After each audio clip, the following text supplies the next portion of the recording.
The Sony A9 series has always been about capturing the decisive moment, the instant just before everything reaches its peak. Every action photographer knows it, the subject moving at full speed, the composition perfect, finger poised over the shutter, and every millisecond matters.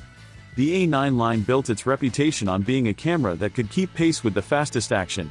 From the outset, these cameras weren't about chasing megapixels or following market trends. They were engineered for responsiveness, precision, and reliability. Zero blackout, minimal lag, and the sense that the camera reacted as quickly as the photographer's instincts became hallmarks of the series, reshaping professional expectations for sports and wildlife mirrorless cameras.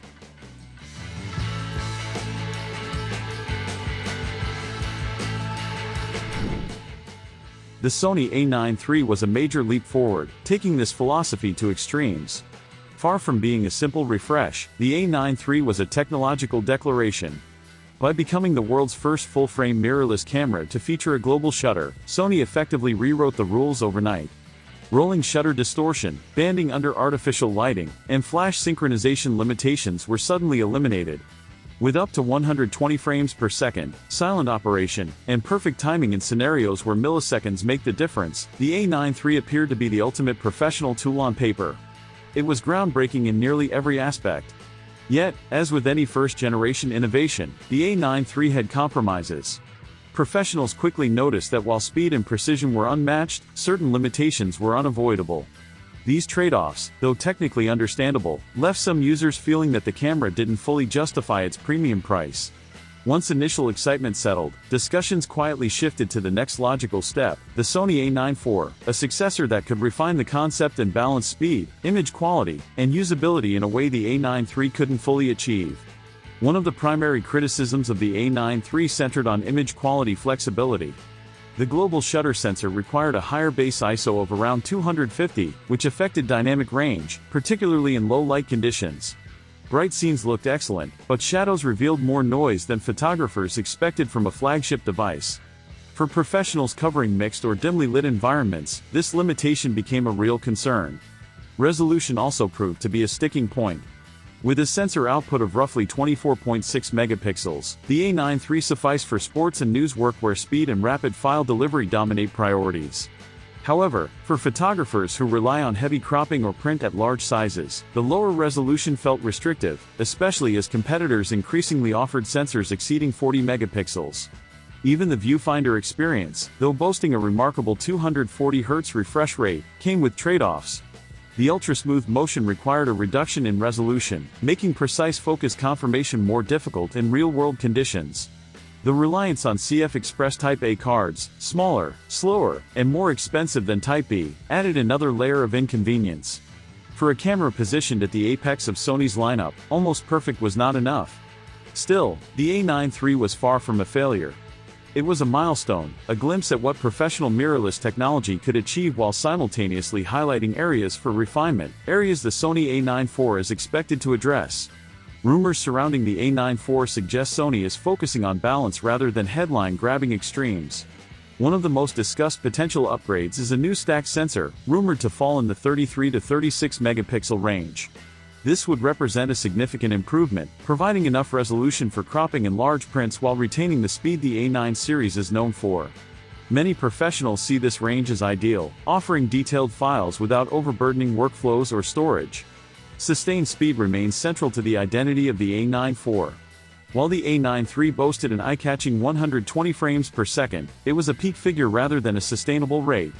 Current speculation suggests the A9 IV may achieve 60 to 90 frames per second with full autofocus and exposure tracking, supported by a much deeper buffer. This kind of consistent performance matters far more in real-world shooting than a short-lived burst capability. For professionals, practical usability often outweighs raw numbers.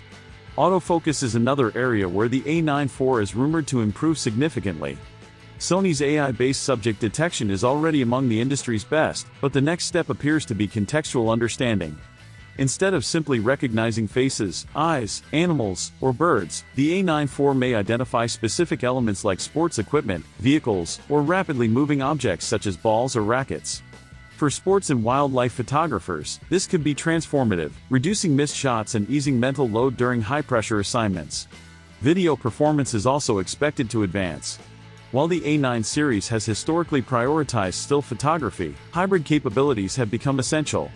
Rumors indicate that the A9 IV may support 6K or 6.2K open-gate recording, enabling the full sensor to be used for maximum post-production flexibility.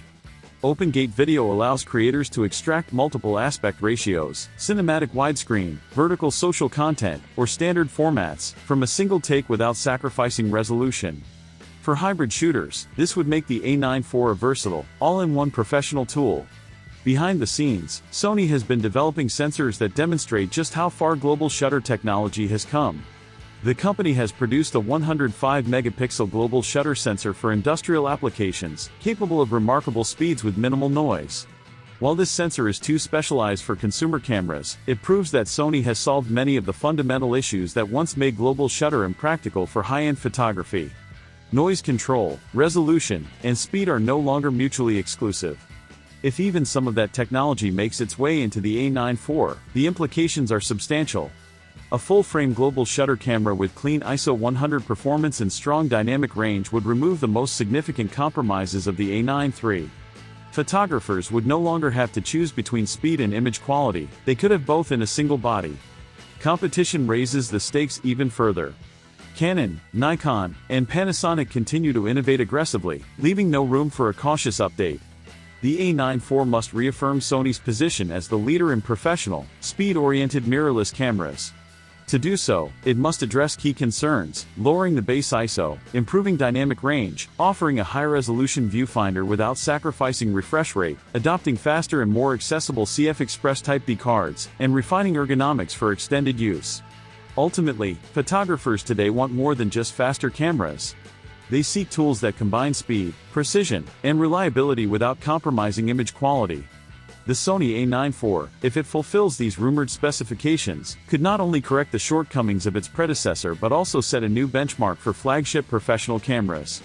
With improvements in sensor resolution, autofocus intelligence, sustained burst performance, video capabilities, and ergonomics, the A9 IV could become the all-encompassing tool professionals have long been waiting for.